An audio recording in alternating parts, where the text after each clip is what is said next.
Alors mes chers amis, l'autre jour je vous racontais l'histoire de Rabbi Yannai, l'un des grands rabbanim de l'époque talmudique, qui un jour est arrivé sur la place du marché. Et voilà que dans ce marché, en effervescence, il aperçoit un spectacle assez étrange. Il voit un homme religieux qui se trouve derrière son stand et qui commence à crier à tue-tête. Qui est-ce qui veut acheter de la vie? Qui est-ce qui veut acheter de la vie? Et voilà qu'il y a des personnes qui se regroupent autour de lui. Et ce Rav-là s'est demandé, mais qu'est-ce qu'il va vraiment leur proposer?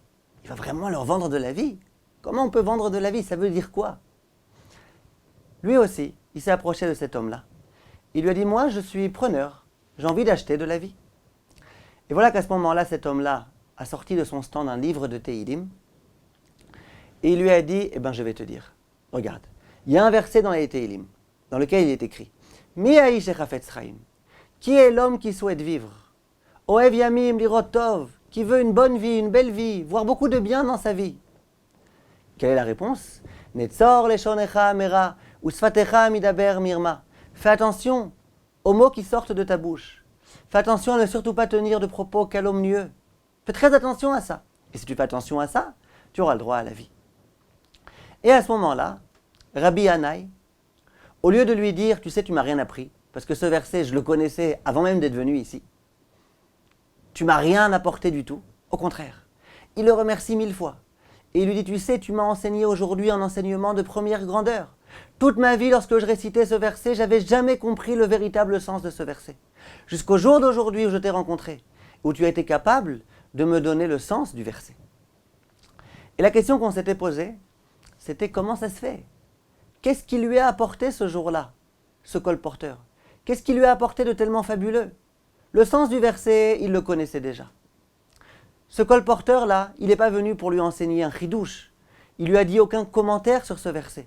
Il a fait simplement lui lire le verset de son Tehillim. Alors, qu'est-ce que ça lui a apporté de particulier? L'autre jour, on a donné l'explication du Ktav Sofer qui est très belle. Mais aujourd'hui, j'aimerais vous donner l'explication du Rav Yitzhak Blazer. Ce Rav-là, c'était l'élève de Rabbi Israël Salanter. Et il donne une explication fabuleuse. Il dit jusque ce jour-là, Rabbi Yannai, bien évidemment, il le connaissait ce verset. Si vous le connaissez, si moi je le connais, bien sûr que lui, il le connaissait. Simplement, il pensait que ce verset s'exprimait de façon imagée. David Ameller, le psalmiste, comme on l'appelle, c'était un poète. Et donc, il s'exprimait avec éloquence et en employant tout type de figures, de style. C'est la raison pour laquelle il commence son verset par une question. Mi ha'ish echafetz chaim, qui est l'homme qui souhaite vivre? Pour bien attirer l'attention du lecteur. Réponse, Netzor leshonecha amera, usfatecha midaber mirma. Fais attention à ce que tu dis. Jusqu'à présent, c'est de cette façon-là que Rabbi Yannai lisait ce verset.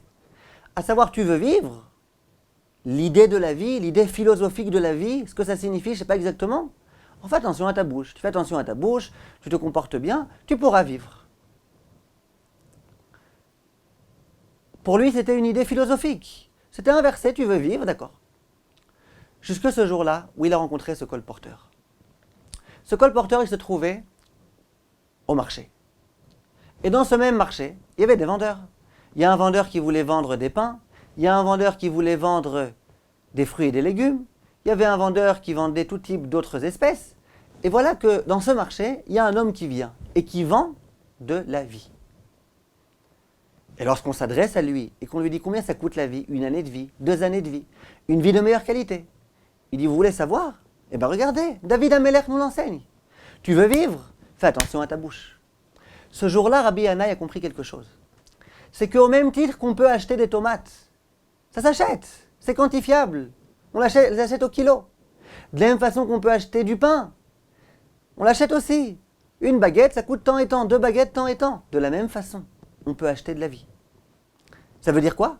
Tu veux 1 année supplémentaire de vie, 2 années supplémentaires, tu veux une vie de meilleure qualité, c'est possible. Comment? Fais attention à ta bouche. Ça veut dire que si jusqu'à présent, ce que Rabbi Yannai lisait ce verset, il pensait que c'était une façon de parler. Tu veux vivre, avec un grand V, la vie. Alors fais attention à ta bouche. Ce jour-là, il a commencé à comprendre que ce n'est pas simplement une façon imagée, ce n'est pas simplement une façon de s'exprimer. il faut prendre le verset de David Ameller au pied de la lettre. Tu veux vivre une année de plus, 2 années de plus, une vie de meilleure qualité, il y a une recette. La recette, c'est « Netzor leshon chamera usfatecha midaber mirma ». Et cette leçon-là, elle est à mon avis extrêmement importante. Surtout dans notre génération, dans laquelle on a tendance malheureusement, en étant quelquefois bien intentionné, à résumer tous les enseignements de la Torah à une simple philosophie. Et quelquefois vous entendrez des gens qui vont vous dire « Mais c'est pas possible que la Torah, elle voulait nous exprimer cette idée-là. Il ne faut pas comprendre les choses au pied de la lettre. C'est sûr qu'il y a des profondeurs extrêmes. » Et souvent, on présente la Torah de façon philosophique, extrêmement profonde, qui nous échappe, et on pense que la Torah, c'est juste ça qu'elle a voulu dire. Et quelquefois, on pense que si on comprend de façon très simple les enseignements de la Torah, c'est qu'on rabaisse la Torah. Et il faut savoir que c'est une grave erreur. Moi, je connais des gens qui rentrent dans des cours de rabbanim dont ils ne comprennent rien. Et ils savent très bien qu'ils n'arrivent pas à comprendre ce que le Rav a voulu enseigner. Ils ne comprennent pas l'enchaînement des idées, ils ne comprennent même pas l'idée que le Rav a voulu transmettre. Ils ne comprennent pas. Simplement, ils viennent écouter ce cours. Pourquoi ? Et ils le disent explicitement. Ils disent, s'il y a un cours dans lequel je ne comprends rien, c'est obligatoirement que c'est un cours de très haut niveau. La preuve, je ne comprends même pas ce que le Rav dit. Et donc moi, j'aime assister à des cours de haut niveau. Ben oui, je suis quelqu'un d'intelligent, donc je vais assister à des cours de haut niveau. Et ces gens-là, ils ne comprennent pas qu'il n'y a rien de grave à comprendre ce que la Torah a voulu enseigner. Au contraire, si on réussit à comprendre l'enseignement de la Torah, c'est ça la chose la meilleure. J'ai un ami qui est un Talmid Chacham, qui m'a dit une fois une idée avec laquelle je ne suis vraiment pas d'accord. Il m'a dit, moi, comment je reconnais un grand Rav, comment je reconnais un grand homme, c'est lorsque je viens écouter un cours de ce grand homme et que je ne comprends rien à ce qu'il a voulu dire. Il dit, si jamais je comprends ce qu'il a voulu dire, eh ben, c'est que c'est quelqu'un qui est du même niveau que moi, la preuve, j'étais capable de tout comprendre. Si jamais je rentre à son cours et que j'ai rien compris, même lorsqu'il parlait d'idées simples, c'est que c'est un grand homme. Et moi, je lui ai dit, je ne suis pas d'accord avec toi. Qu'un grand homme qui est extrêmement intelligent soit capable quelquefois de tenir des propos que tu n'arrives pas à comprendre, c'est normal, il est plus intelligent que toi. Mais de mesurer un grand homme par rapport à sa capacité de dire des propos que tu ne comprends pas, et de considérer que si jamais ce qu'il dit c'est intelligible, ça veut dire que ce n'est pas un grand homme, c'est une grave erreur. On vient écouter le cours d'un Rav, on comprend tout ce qu'il a dit, c'est bien. Ça remet en aucune façon en cause la grandeur de ce Rav. Et d'ailleurs au contraire, un grand Rav c'est quelqu'un qui est capable de prendre des idées extrêmement profondes et les rabaisser au niveau de tout un chacun. Simplement aujourd'hui, c'est la mentalité dans laquelle on est. On a besoin de parler de philosophie, de parler d'idées qui nous échappent, et on pense de cette façon-là qu'on en oublie la Torah. Mais il faut savoir que c'est une grave erreur. Le Gaon de Vilna disait, qu'est-ce qu'un chidouche ? Un chidouche, c'est quelquefois bien comprendre le sens simple des choses. Si jusqu'à présent je n'avais pas compris le sens simple d'une idée, et que maintenant je le comprends, c'est exactement ça, le chidouche. C'est une nouveauté. Nous sortons de la fête de Pessah. Durant la fête de Pessah, nous avions à notre table le maror, la charosette, le karpas qu'on trempait dans l'eau salée. Pourquoi toutes ces choses-là ? Pour se souvenir de l'amertume de nos ancêtres. Mais on n'est pas des gamins, on est des adultes. On n'avait qu'à fermer nos yeux, se concentrer très fort, et essayer de se souvenir de l'amertume de nos ancêtres. Ça aurait eu un effet bien plus grand que de rentrer dans notre bouche un maror qui souvent n'est même pas tellement amer. Pourquoi on a besoin de faire ça ? On n'est pas des enfants. Vous allez me dire, c'est parce qu'on a des enfants à table. Mais c'est pas vrai. Même si on n'a pas d'enfants à table, on a le devoir de manger du maror. Pourquoi ? C'est peut-être l'idée qui se cache ici. La Torah, c'est pas que des idées. C'est pas que de la concentration et tout s'arrête là. La Torah, il faut la vivre. La Torah, il faut la sentir. Alors, la Torah, elle me dit, tu veux ressentir ce qu'ont senti tes parents, mets quelque chose d'amer dans ta bouche. C'est ça l'idée qui se cache ici. On doit la vivre notre Torah. Penser que la Torah, ça doit être quelque chose qui nous dépasse, c'est faux. La Torah, elle est avec nous, elle nous accompagne. C'est notre vie. La Torah, c'est un vécu. La Torah, c'est pas un au-delà du vécu. Et ça, c'est une idée qui est extrêmement importante. Et c'est, mes chers amis, ce qui s'est passé ici. Rabbi Yannai, c'est un homme extrêmement intelligent. Accordez-le-moi. C'était un homme, si vous voulez, extrêmement philosophique. C'était un homme qui pouvait comprendre des choses de façon extrêmement profonde. Et c'est ce qu'il avait fait jusqu'à ce jour-ci. Jusqu'à ce jour-ci, il avait dit, David Ameller veut nous dire qui veut la vie. Celui qui veut la vie, il faut qu'il fasse attention à sa bouche. C'est une façon de parler. Il faut essayer de comprendre ça au second degré, au troisième degré, au quatrième degré. Jusqu'au jour où il a été au marché. Et qu'il a rencontré cet homme-là. Cet homme-là, il a pris ce verset de David Ameller et il en a fait une véritable scène de théâtre. Et bien ce message-là, il a percuté le cœur de ce grand rave, de Rabbi Yannai.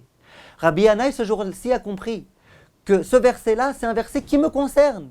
C'est un verset qui est à ma portée. C'est un verset que je peux comprendre. C'est un verset qui peut mieux m'apporter dans la vie de tous les jours. Parce que bien sûr que je veux vivre, et bien sûr que je veux une bonne vie, et bien sûr que si je veux acheter des tomates, a fortiori que je veux acheter de la vie. Tu veux vraiment acheter de la vie? Il y a une solution. Laquelle? Attention à ta bouche. Fais très attention à toi. Voilà le message que Rabbi Yannai a compris ce jour-ci. C'est qu'il y a des grandes idées philosophiques, c'est bien beau. Pourquoi pas? Il faut quelquefois écouter. Mais tout ne doit pas s'arrêter là. Quelquefois, il faut comprendre comment les enseignements de la Torah me concernent au quotidien, quel que soit mon niveau. Je vais écouter un cours de Torah. Il faut que je me demande, est-ce que j'ai compris ce qui a été enseigné? Est-ce que ça m'a renforcé? Est-ce que ça m'a donné envie de mieux faire? Si oui, c'était un cours de Torah positif. Sinon, on a un petit peu, d'une certaine façon en tous les cas, perdu notre temps. Le Hadmor de Tolnay, c'est un très grand pédagogue. Un jour, je l'ai entendu dire la chose suivante. Il disait, comment ça se fait qu'aujourd'hui, on a tellement de mal à retenir nos enfants dans les Baté Midrashot, dans les maisons d'études? Comment ça se fait qu'on assoit un enfant face à une Gemara et très rapidement, on dirait qu'il a des aiguilles sur sa chaise, il se lève et puis il va faire autre chose. Alors que lorsqu'on lui amène une console de jeu, lorsqu'on lui amène un iPhone, lorsqu'on lui amène un ordinateur, là il peut rester comme ça, accroché à cette console de jeu pendant des heures entières. Comment ça se fait? Disait le Hadmor de Tolnay, c'est pas étonnant. La Gemara, c'est un texte qui est mort, qui est inerte. En plus, c'est écrit en noir et en blanc. Dans nos civilisations, tout est en couleur, en noir et en blanc. Et puis, c'est une écriture qui n'est pas forcément très facile à lire, l'écriture de Rashi, l'écriture de Tosfot. Et des mots en araméen. Ça ne donne pas envie. Par contre, on a un iPhone. C'est excitant. Il y a des couleurs, c'est attrayant. Ça donne envie. C'est intriguant. Alors bien évidemment, l'enfant, il voit d'une part quelque chose qui est mort, qui ne donne pas envie, d'autre part quelque chose qui bouge, qui est animé. C'est pas étonnant qu'il préfère aller jouer au Game Boy plutôt que d'étudier un texte de Gemara. Disait le Hadmor de Tolnay, mais pourtant, c'est faux. L'erreur ici, c'est l'erreur de l'enseignant. Pourquoi? Il dit, imaginez qu'on veuille enseigner à notre enfant la Sugiya de Shnaim Ochazim Betalit, deux personnes qui tiennent un vêtement. Comment on peut lui enseigner? On peut lui dire, regarde, il y a deux personnes qui sont présentes, l'un à côté de l'autre. Le premier tient un vêtement, le deuxième il tient un vêtement. Et les deux se disputent. L'un dit, le vêtement m'appartient, l'autre dit, le vêtement m'appartient. Qu'est-ce qu'on fait dans ce cas-là? Bien la Mishnah, elle dit, on coupe le vêtement en deux. C'est normal. Lui, il dit, ça m'appartient, l'autre dit, ça m'appartient. Mais comme ça, l'enfant, il meurt d'ennui. Il n'a aucune envie d'écouter. C'est sûr. Disait le Hadmor de Tolnay, mais qui est-ce qui est fautif ici? C'est l'enseignant. Il dit, quand tu viens présenter cette Sugiya-là, mais fais une scène de théâtre.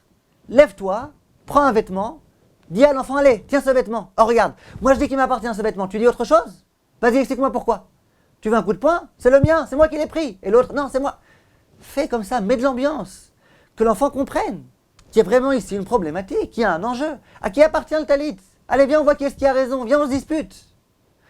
Et lorsqu'on rend vivant l'enseignement de la Gemara, là, ça devient passionnant, 1000 fois plus que le Game Boy, et que les consoles de jeux, et que le iPhone, et que toutes ces choses-là. Parce que là, ça vit. Et là, on sent combien c'est intéressant. Et quand on entend après les svarot de nos maîtres, on voit combien c'est vérité. On voit combien c'est intéressant. Et lorsqu'ensuite, on va en arriver à des sougiyot dans lesquels on nous parle d'une vache. Si, il y a une vache qui était là-bas, et qui a donné un coup de sabot à un homme, et qui... Mais l'homme, il ne comprend pas, ça ne le concerne pas. Aujourd'hui, on n'a plus tellement de vaches. Aujourd'hui, on est dans une ville. On ne connaît pas les vaches. Alors non, on ne parle pas d'une vache. Parle d'une Rolls-Royce, parle d'une voiture, d'une BMW qui a roulé et qui a écrasé quelqu'un et qui a fait de cette façon-là, qui a causé un dommage, etc., etc. Rends les choses vivantes. Disait le Hadmor de Tolnay, c'est le secret de la réussite. Si tu rends les choses vivantes, l'enfant, il s'attachera à cette chose-là. Et bien, c'est exactement l'idée qu'on a essayé d'enseigner maintenant. À savoir, la Torah, elle doit être vivante. Je dois la sentir dans ma bouche. Je dois la comprendre. Elle doit être à ma portée. Je dois vivre avec les mitzvot et essayer de les comprendre. Pas dans tous les cas dire ça, de les façons je ne comprendrai pas. Ça c'est d'après la Kabbale. Ça me dépasse. Ça doit me dépasser. J'ai écouté un cours extraordinaire sur les tefilines mais j'ai rien compris. C'est pas ça. Il faut essayer de vivre avec nos mitzvot. Et c'est ce qu'Hachem attend de nous et c'est la leçon fabuleuse, extraordinaire qu'a été capable de donner ce colporteur à Rabbi Yannai. Kol tov mes chers amis et à très bientôt.